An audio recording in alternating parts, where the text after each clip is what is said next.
2019년 말 중국 우한에서 폐렴 환자가 폭발적으로 발생하면서 시작된 코로나 시대가 이제 시작된 지 2년이 되어갑니다. 그런데 2년간의 코로나 시대 동안 가장 문제였던 것은 하필 우리나라의 주변 국가들이었습니다. 물론 중국은 자신들이 코로나의 근원지가 아니라고 주장하고 있기는 합니다만 코로나 바이러스의 근원이 어디인지 간에 아무튼 코로나 환자가 처음 발견된 중국과 전 세계가 팬데믹으로 난립하는 상황에 올림픽을 강행한 일본은 이제 국제사회에서 신뢰를 잃고 철저하게 왕따 취급을 받고 있습니다. 하필 중국과 일본의 사이에 끼어있는 우리나라는 가장 가까운 이웃나라들의 영향까지 가세되어 코로나로 인해 막대한 인적, 재산적 피해를 입었습니다. 그런데 두 나라들은 올해 후반에 들어서면서 자신들이 코로나 확진자가 급감했다고 하면서 한국의 코로나 확진자가 증가하는 현재 상황과 비교하며 조롱해왔습니다. 이와 같이 중국과 일본은 우리나라가 잘 되는 일에는 그저 쥐죽은 듯이 조용히 있다가 조금이라도 좋지 않은 소식만 있다 하면 기막히게 냄새를 맡고 동네방네 소식을 알리며 잔치 분위기가 되는 모습이었습니다. 우리나라는 올해 중반까지는 하루당 확진자가 2,000명 전후로서 인구 비율 대비 감염자가 적은 추세를 이어왔다가 위드 코로나 정책을 실시하면서 일일당 확진자가 증가하는 현상이 발생한 것은 물론 사실입니다만 특히 몇 달 전만 해도 하루당 감염자가 1만 명을 돌파했던 일본이 전 세계로부터 방역 실패로 인해 망신을 받던 과거의 사실은 마치 없었던 일인 마냥 다른 나라를 비웃을 자격이 있는지 의문입니다.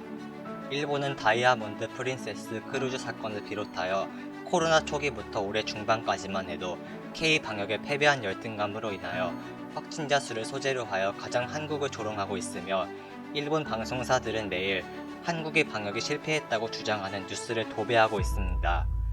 그런데 어제 12월 22일 두 나라 모두에서 충격적인 소식이 전해졌습니다.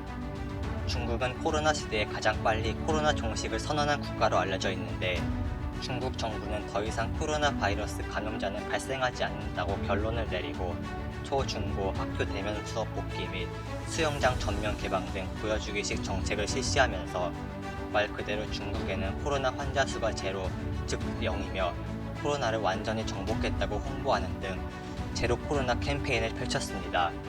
그런데 제로 코로나 정책을 자화자찬하던 중국에서 제로는커녕 한 자리 숫자도 아니고 143이라는 숫자가 등장한 것입니다. 중국이 예기치 않은 확진자 급증에 인구 1,300만 명 도시인 시안시 전체에 봉쇄령이 실시되었습니다. 중국 시안시는 코로나 우려에 따라 주민 1,300만 명에게 외출 금지령을 내렸습니다. 시안시는 공식 SNS 아카운트를 통해 생필품 구매를 위해 이틀에 한 번씩 한 명만 밖으로 나갈 수 있다라고 하면서 긴급 상황을 제외하고 집 안에 머물 것을 명령한다 라고 선포했습니다. 시안에서 12월 9일 코로나 격리 호텔에 근무하는 직원이 확진 판정을 받은 이후 중국은 이 지역에서만 약 열흘간 143명의 확진자를 기록했습니다. 물론 인구 1위의 국가에서 농촌도 아니고 대도시의 확진자 수가 143이라는 숫자를 믿는 사람은 아무도 없을 것입니다. 일부 네티즌들은 143이 아니라 1430이다 또는 143이 아니라 14300이다 라는 의견을 올리기도 했습니다. 그동안 시안시 행정당국은 학교와 대형 공공장소를 폐쇄하고 외출과 집합을 삼갈 것을 권고한 바 있습니다.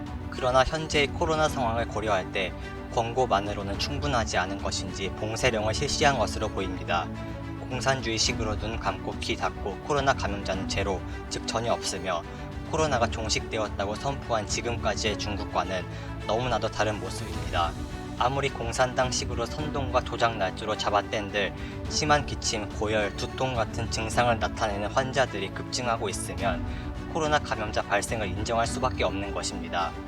특히 베이징 올림픽을 앞두고 외부의 시선이 집중되고 있는 상황에서는 공산당조차 진실을 은폐하지 못하는 것이죠. 중국은 내년 2월 베이징 올림픽을 성공적으로 개최하기 위해서는 국제사회를 향해 어떻게든 코로나를 제로처럼 보이게 하는 것이 필사적인 상황에 처해 있습니다. 이번에 봉쇄령이란 어차피 그동안 숨겨왔던 확진자 발생을 인정하고 방역 조치를 시작하는 것이라면 이 김에 인권도 법치도 뭐도 없이 제대로 한번 때려잡아보자는 발상인 것입니다.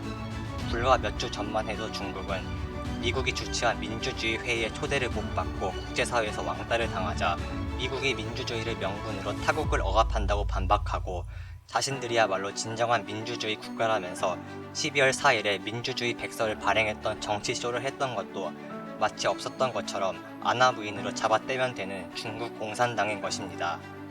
요즘 중국은 한국이 코로나 확진자가 증가 추세로 바뀌고 위드 코로나를 중단한 사실을 집중 조명하며 코로나 정책에 있어서는 중국이 한국보다 우수하다고 훈수를 두는 행태를 보여왔습니다.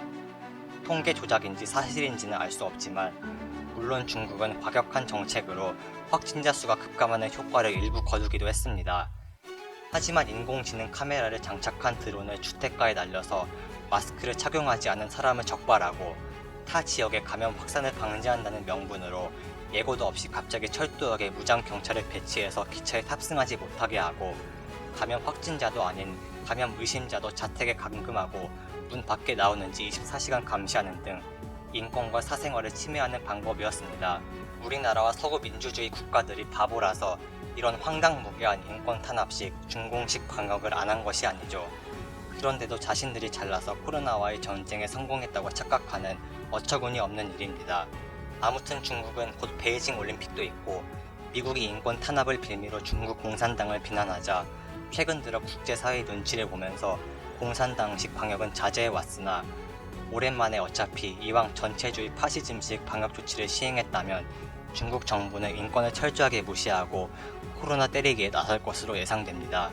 한편 일본에서는 어제 처음으로 오미크론 변이 바이러스의 시중 감염자가 오사카에서 4명 확인되었다는 소식입니다.